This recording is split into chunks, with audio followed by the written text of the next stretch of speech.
So I took the new M1 Max 16-inch MacBook Pro, put it in a backpack, traveled with it for the past month to find out if it was too big, too heavy, or if it was the perfect portable creative powerhouse. Let's find out more.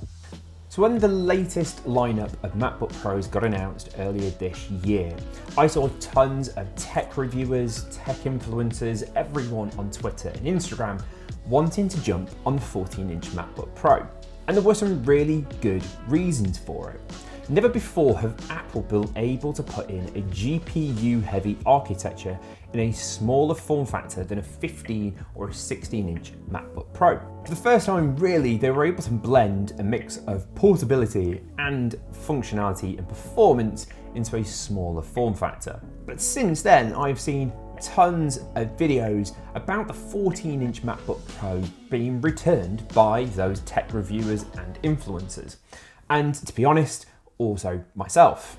So overall, now the dust has settled, did that mean that the 16-inch MacBook Pro was left in the lurch? Or has this come out of it as an absolute powerhouse? With it being slightly larger, being slightly bigger and heavier, and importantly, more expensive, was it still a good choice? To get straight to the point, yes. This is still an incredible laptop to be both the center of a portable and a home desk setup. So I want to go through the reasons why over a month of using it, and really to give you an insight into what this has been like to use in a month while traveling. So many of the perceived disadvantages of this larger laptop, to me, actually turned out to be many of its positives. That extra size and screen space was actually the reason that I wanted the 16-inch MacBook Pro. The new XDR display is just absolutely phenomenal. It's crazy bright, it's sharp, it's just the most vibrant and color accurate display that I've got to use on a portable machine. It truly is, in both the 14-inch and 16-inch variant, truly fantastic. But as mentioned in my 14-inch MacBook Pro review, for me, I just wanted that extra little bit of screen real estate while being portable.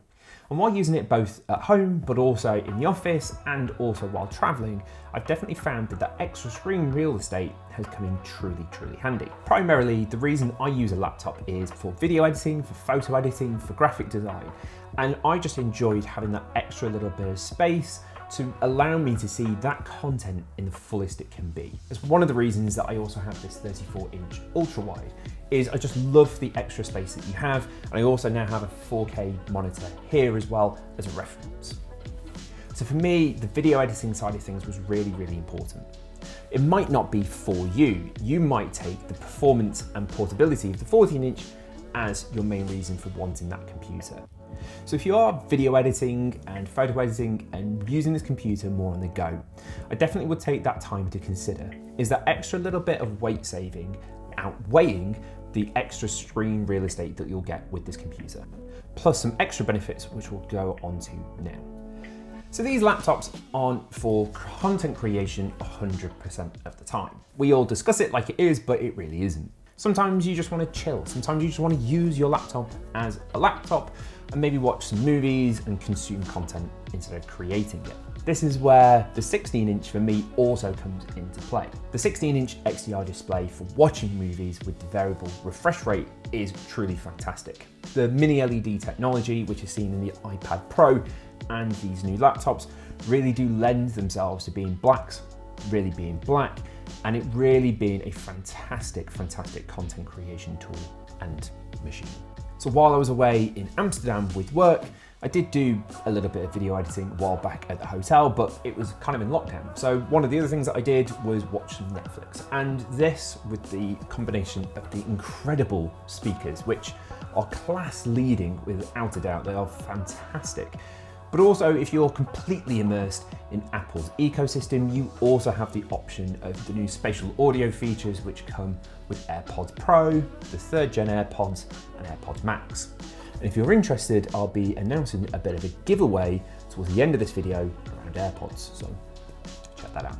So overall, this is also a fantastic laptop to watch movies on. And the 16-inch, again, for me, having that extra space really lends itself into that. But on top of the extra space and size for the screen, one of the other things that I think is really important to take into account with this machine, especially being the M1 Max variant, is battery life. There have been loads of videos that I've seen anyway about the 14-inch M1 Max not being totally brilliant at being able to deal with power and, well, power. Physically being a smaller computer, it physically has a smaller battery, but it's running exactly the same power-hungry chip. That's where the 16-inch again comes in handy. If you're traveling, this has the maximum and biggest battery that you're allowed to have in a laptop while traveling. And apparently there's something in America which is like some sort of rule. So yeah, it's big. And while I don't have any tests like Linus Tech Tips, and they ran like 24 hours of YouTube playback with 3 nits or something, in the real world, what I got out of it was truly incredible and really noteworthy. So I started the day while editing and using a computer for pretty much an entire day with a full charge. Most of us will, either docked up or charged up.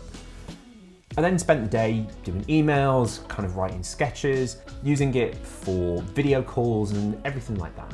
And if you want to know what video calls look like, this is what they look like on this webcam. And this is the quality of the webcam just in a normally lit room. And this is what the microphones sound like. But once I'd done that, I then imported footage from my Sony a7 III and my Fuji X-T30, so all 4K footage. And I imported that, I edited for about 2 hours or so while at the airport and on a flight. And realistically, I ended the day with about 60 to 70% battery left, which is truly incredible to be able to video edit. And I know that the footage I was working with wasn't the most intensive. It was about an hour to 2 hours worth of footage that we'd captured. So it was quite a lot, but I can imagine with more taxing footage, maybe from something like an A7S III, a Canon R5, if you go up to 8K, you're gonna burn through the battery a bit quicker. But a lot of us work in 4K, and it really dealt with it quite truly fantastically. One of the other major benefits of this chipset and just how Apple have done with Apple Silicon is I was able to edit this on a flight with no embarrassment of the fans going off. And I know I was on a flight, but just having a laptop there with the fans running would have been quite embarrassing and people probably would have looked at me. Whereas the reality was this was sat there silently editing 4K footage while on a flight with noise cancelling headphones. It really felt truly fantastic. And again, I think that's a major consideration in buying these machines. Are you going to be out on the run a lot more? And are you using the GPUs a lot more? If you are, I really do think going for the 16-inch, even though it is that little bit extra and weighs that little bit more, I really do feel as though having that extra battery life could come in really handy in years to come. And I guess lastly, the performance. I don't think I need to tell you, but the performance of these computers is just outstanding. I'm quite lucky. I do use Final Cut Pro as my video editing tool. I don't feel as though Adobe, if they ever, have actually optimized things like the M1 Pro or the M1 Max chip, and I can understand why people aren't jumping at the chance of using these for Premiere. I think there are better alternatives out there, but this is still really good. For Final Cut Pro, I really don't feel as though there's any better computer that Apple sell to run Final Cut Pro. And if you are a video editor in that space, I really think you should consider using either the M1 Pro or the M1 Max. Personally, I got the Max, well, mainly because of headspace. I kept my last MacBook Pro for 5 to 6 years. It was a 2015 MacBook Pro. And I quite like the idea that I've got this, which is the best it can be, and it should last me the longest amount of time. I don't feel like we're anywhere close to the performance of the M1 Max. I don't think we've seen probably half of what it can do so far. So I'm really excited to see what performance gains we get in the future. And as I upgrade my equipment and we go to 8K, I've now got a computer that can totally deal with that.